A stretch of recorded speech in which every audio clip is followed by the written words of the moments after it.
สนับสนุนโดยบริษัทแก้วมงคลท่องเที่ยวจำกัดผู้เดียวบริการท่องเที่ยวภายในและต่างประเทศพิเศษยังมีบริการรถให้เช่าสนใจติดต่อเบอร์โทรตามหน้าจอ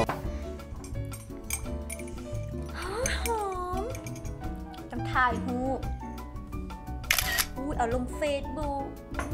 เขียนแคปชั่นกาแฟถ้วยนี้ก็คือค่อยดำแต่แซ่บ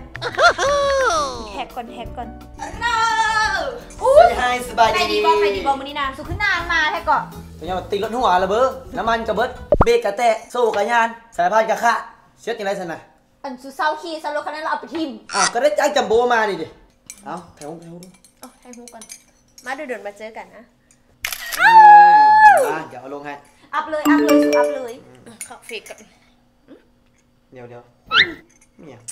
ให้กูได้แท็กมึงมาคุยละหลายที่เคยได้ดีกว่าแทงมาอีกแล้ววันนี้เขื่อนสุกก็เข้าไปเบื้องแล้วสุกก็ไล่ไปซะเลยขี่กูนี่มึงเบื้องรู้หน้าทำลายกูนะเป็นแต่หูมึงนี่อันนี้อันล่าสุดนี่แคปชั่นมึงนี่กูเลยโอ้ยขยะขยงกูดิกาแฟก็คือค่อยดำแต่แซ่บมึงจะสั่งบัวอายเนาะอันพิมพ์ลงไปแล้วก็เนาะถ้าเป็นคนอื่นกูบล็อกแล้วดิอันนี้เป็นเซียวกาพูดเหมือนแท็กได้ตลอดเวลาไม่ได้มีหูพวกกูจังเลยแท็กมาอย่างวะคันนี้หูกูจังเลยมาใครจนอย่างกระเดียกระดอกก็อยากได้ไล่ไหลขึ้นสู่ในสนะสุไปเห็นว่าเฟซบุ๊กกูมีมุม5,000 คนเบิ่งไล่ดูบอส100จักตายจักยังบูอยู่เฟซบุ๊กให้กันสิลึกพิมพ์ให้มันเบิดกันซะกูบอกว่าคนรำคาญเลยมึงเป็นแท็กให้บูมีหูกูแล้วมาแท็กให้กูนะอู้ตายมึงเข้าใจบอกคำว่าสิทธิส่วนบุคคลถ้ามึงจะได้ไล่ไหลกับบอกกูที่เดี๋ยวกูสิบอกวิธีน่ะไม่แต่ละมึงได้เบิ่งบอกอันข่าวที่มันเป็นกระแสทีนี้นะอันยังก็ซื้อวิอย่างหูจักอะไรหูจักแล้วครับอันบุ่มบ่เลือกอย่างก็จักละกูใส่ชุดสีแดงเนาะเขาจะมักโซ่ดิลงแล้วเขาต้องโซ่หนึ่งเปิดหน่อยนึงต้องโซ่กระดมโคกพร้อมสินะนี่เขามึงโซ่กูมาได้ไล่หลานแล้วแหละจากวิดีโอจากผู้พากูยัดเป็นพันเขาจะด่าที่กูว่านี่นะโอ้ยว่าฉันว่าสิเอาท่าให้กูเนี่ยเดี๋ยวกูสิแก้ก่อน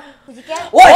ประชดซื้อประชดเป็นบ้าอีนี่ก็ได้มันเหม็นแนวบ่ที่ว่ามึงสิเอาเนื้อเอาหนังมึงไปแลกกับไลค์กับอย่างนั้นมันคุ้มบ่อุ้ยแต่ว่าไล่เลยไล่แล้วเขาเจ้าด่าสังคมเขาเจ้าบ่เห็นดีเห็นติสังคมมือนี้มันแทงอยู่ยากก็ย้อนว่ามีพวกนี่แหละอยู่หั่นน่ะข้าอยากได้ตัวก็มีแต่พยายามมันเฮ็ดแต่สิ่งดีๆให้สังคมได้เห็นมันอาจจะไลค์อย่างขึ้นซ่าแต่ว่ามันอยู่ดนอยู่นานก็คือพวกนั้นแป๊บเดียวแล้วก็แจกก็ถึกใจเป็นดนกูจะว่าตัดสิได้กูแท็กนี้ไปนะอย่าละอย่าแท็กอีกเด้อโคกาแฟกูบอกกินแล้วหาขวดซื้อแท็กซ์นี่ก็ไม่ได้